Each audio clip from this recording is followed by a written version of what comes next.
मायावती जब आज मीडिया से मुखातिब हुई अपनी पहली प्रेस कॉन्फ्रेंस के लिए ये चुनाव जीतने के बाद, तब एक चीज अहम थी कि एक इकलौती कुर्सी वहां पर नहीं रखी थी, जैसा अभी तक 3 बार जब मायावती मुख्यमंत्री बनी थी तब हुआ करता था। इस बार उनके इर्द गिर्द 2 और नेता बैठे थे, एक थे नसीमुद्दीन सिद्दीकी और दूसरे थे सतीश मिश्रा। यानी कि साफ तौर पर वो सोशल इक्वेशन जिसे लेकर मायावती चल निकली थी वो यहाँ पर साफ था। यानी सवर्ण, दलित और मुस्लिम के दम पर उन्होंने उत्तर प्रदेश में बहुमत हासिल कर लिया। लेकिन जीत के साथ मायावती लोगों का धन्यवाद करना नहीं भूली। मायावती ने साथ देने के लिए अगड़ी जाति का खासतौर से शुक्रिया किया। हमारी पार्टी के बहुजन समाज के साथ साथ जो अपर कास्ट समाज के लोग हैं, चाहे वो ब्राह्मण हैं, चाहे क्षत्रिय हैं, चाहे वैश्य समाज के लोग हैं, कायस्थ समाज के लोग हैं, या बैकवर्ड क्लास में विभिन्न समाज के लोग हैं, शुल्क कास्ट में विभिन्न जातियों के लोग हैं, मुस्लिम समाज में हमारे हर डिस्ट्रिक्ट में हमारा एक कैडर है। सब लोगों ने मिलजुल कर तो जो मेहनत की है बीएसपी को कामयाबी दिलाने में मेरे नेतृत्व में, तो मैं इस चुनाव का जो नतीजा आया है उस परिणाम से खुश होकर तो मैं अपनी पार्टी के सर्व समाज के सभी छोटे बड़े पदाधिकारियों व कार्यकर्ताओं का तहे दिल से आभार प्रकट करती हूँ। मुलायम सिंह यादव पर जब मायावती से सवाल किया गया तो कुछ न बोलते हुए भी मायावती बहुत कुछ बोल गई। मुझे श्री मुलायम सिंह यादव, जब उसने खुद ही आज अपनी पराजय मान ली है तो मरे हुए आदमी को मुझे क्या मारना है। उत्तर प्रदेश की आम जनता ने उसको पहले ही मार दिया है, मुझे क्या सजा देना जब उत्तर प्रदेश की आम जनता ने उसको सजा दे दी है। तो मेरे से ज़्यादा जो ताकतवर है वो उत्तर प्रदेश की आम जनता है। तो मैं बोलती हूँ, जब उत्तर प्रदेश की आम जनता ने उसको सजा दे दिया है, उसको मार दिया, मरे हुए आदमी को मुझे अब क्या मारना है।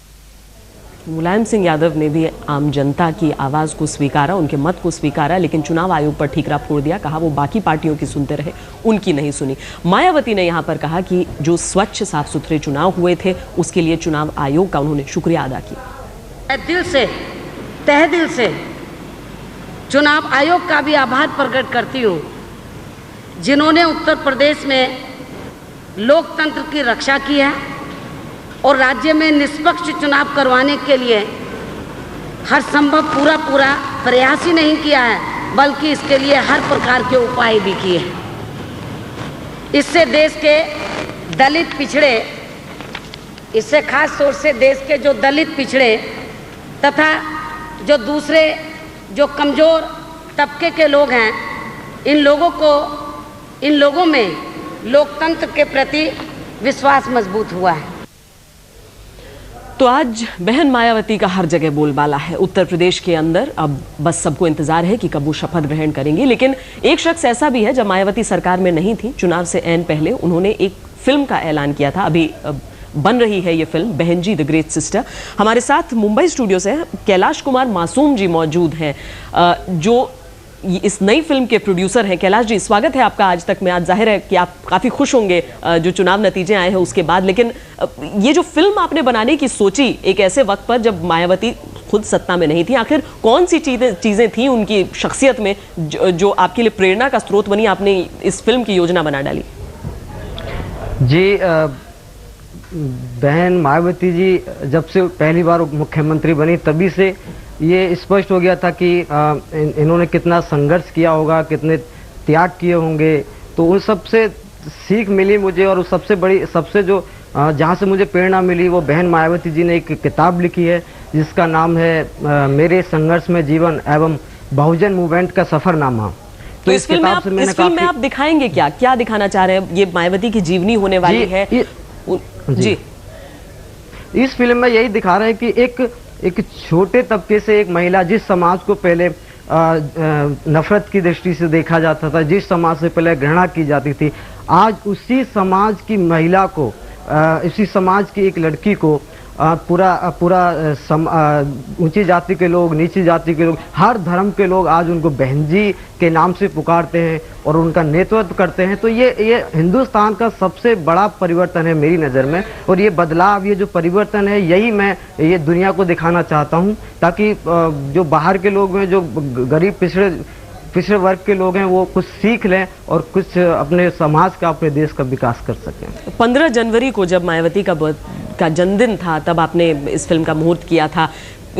क्या मायावती ने आपकी पूरी जो तमाम आपकी जो पटकथा है, जो स्क्रिप्ट्स हैं, वो सब देखी हैं? मायावती अमूमन तो यही माना जाता है कि जब तक उनको पसंद नहीं है तब तक कोई चीज़ हो नहीं सकती है। वो संतुष्ट है आपकी जो फिल्म बन रही है उससे, उनका जो किरदार है उससे, जो किरदार निभा रही हैं उनसे?